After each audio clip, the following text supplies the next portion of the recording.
매일 성경순과 함께하는 말씀 묵상, 레위기 4장 1절부터 21절 말씀을 함께 묵상합니다. 주님께서 모세에게 말씀하셨다. 너는 이스라엘 자손에게 다음과 같이 일러라. 어떤 사람이 실수로 잘못을 저질러 나 주가 하지 말라고 명한 것을 하나라도 어겼으면 다음과 같이 하여야 한다.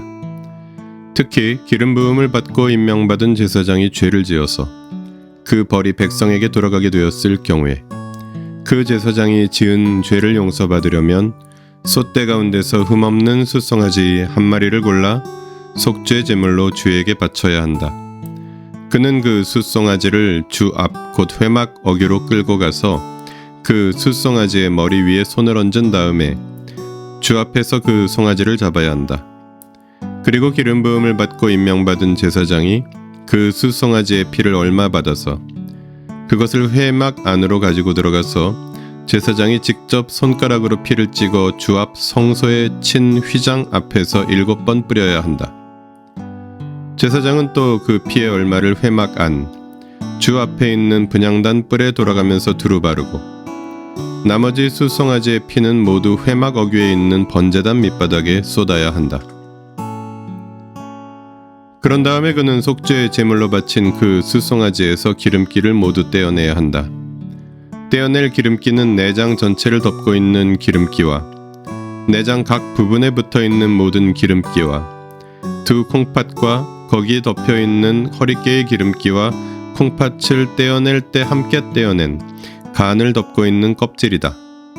마치 화목제물이 된 소에게서 기름기를 떼어낼 때와 같이 그렇게 떼어내어 제사장이 직접 그것들을 번제단 위에 올려놓고 불살라야 한다. 숫송아지의 가죽과 모든 살코기와 그 숫송아지의 머리와 다리와 내장과 똥과 그 숫송아지에게서 나온 것은 모두 진 바깥 정결한 곳, 곧 재버리는 곳으로 가져가서 잿더미 위에 장작을 지피고 그 위에 올려놓고 불살라야 한다. 그 숫송아지는 재버리는 곳에서 불살라야 한다.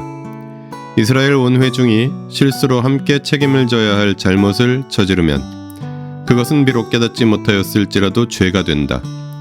나 주가 하지 말라고 명한 모든 것을 하나라도 어겨서 벌을 받게 되면 그들이 지은 죄를 그들 스스로가 깨닫는 대로 곧바로 총회는 솥대 가운데서 숫송아지 한 마리를 골라 속죄 제물로 바쳐야 한다. 숫송아지를 회막 앞으로 끌어오면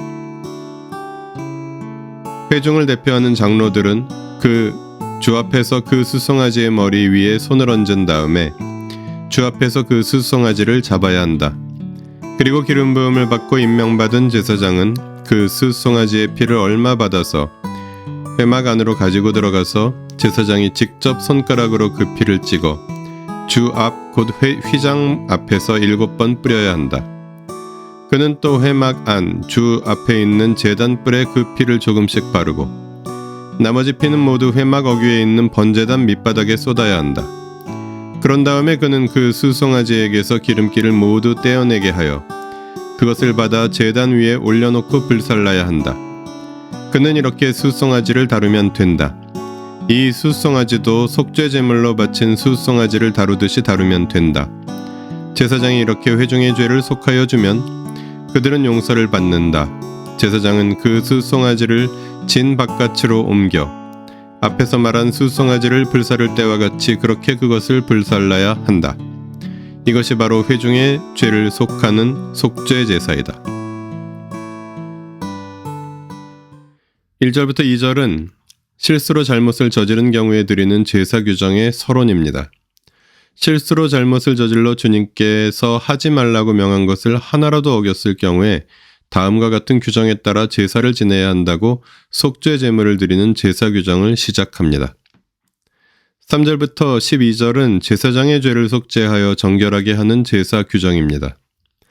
본문이 가장 먼저 다루고 있는 죄는 제사장의 죄입니다.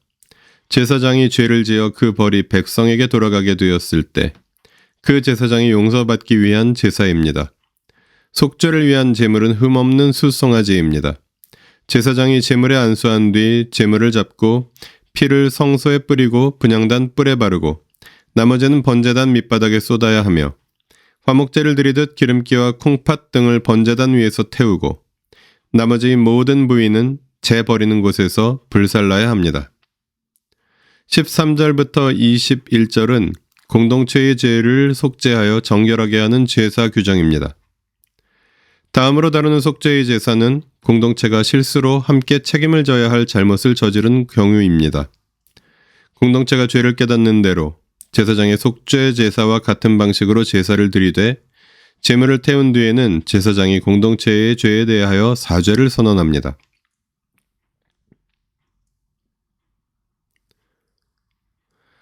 본문을 통해 무엇을 깨달을 수 있을까요? 제사장과 공동체의 죄를 속죄하는 제사. 본문에서 가장 귀한 제물로 속죄의 제사를 드려야 하는 죄로 제사장의 죄와 공동체의 죄를 말합니다. 특별히 제사장 한 사람의 죄는 공동체 전체의 죄와 맞먹으며 제사장이 범죄한 경우 공동체가 벌을 받습니다. 제사장의 책임은 이와 같이 막중합니다.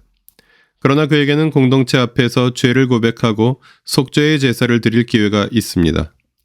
또한 본문은 공동체 전체의 집단적 죄를 중요하게 여기며 속죄 제사의 규정을 다룹니다. 죄를 철저하게 다룬다는 점에서, 죄를 반드시 공개적으로 예배를 통해 속죄한다는 점에서, 그렇게 하여 용서의 기회를 준다는 점에서 공동체의 거룩과 정결, 용서와 회복의 중요성을 본문은 강조합니다. 본문을 어떻게 삶에 적용할까요? 세상 속에서 제사장 공동체인 그리스도인과 교회. 오늘날 우리는 그리스도인 한 사람 한 사람이 제사장임을 고백합니다. 그러므로 본문의 제사장과 공동체의 죄를 오늘날에는 목회자를 포함한 모든 그리스도인 그리고 교회의 죄로 적용할 수 있습니다. 세상 속의 그리스도인인 우리는 우리가 어떤 선택을 하느냐에 따라 세상의 이웃에게 복을 줄 수도 있고 화를 줄 수도 있습니다. 늘 올바른 선택을 통해 이웃에게 기쁨을 줄 수 있다면 너무도 좋겠지만 우리는 때로 의도하지 않더라도 실수로 이웃에게 해를 끼치고 아픔을 줄 수 있습니다. 본문에서 하나님은 그런 죄를 용서받을 기회를 주시며 반드시 속죄하라고 명령하십니다. 진심으로 죄를 뉘우치고 공동체가 함께 주님의 용서를 구할 때 자비로우신 우리 주님은 우리의 죄를 용서하십니다. 그래서 속죄의 제사 규정은 은혜의 복음입니다. 기도하시겠습니다. 죄와 상관없으시며 죄와 어울리지 않으시며 사람의 죄를 철저하게 다루시는 하나님, 죄를 사랑하지 아니하며 죄를 덮어주지 아니하고 주님 앞에서 공동체와 함께 속죄하게 하시며 죄를 뉘우치고 주님께 돌이키는 자들에게 용서의 은총을 베푸시는 주님을 찬양합니다. 이 사순절에 주님께 고백하는 모든 죄를 용서하시고 우리를 새롭게 하여 주십시오. 우리 주 예수 그리스도의 이름으로 기도합니다. 아멘. 매일 성경 순과 함께하는 말씀 묵상, 오늘의 묵상을 마칩니다. 말씀이 함께하는 하루 보내십시오. 고맙습니다.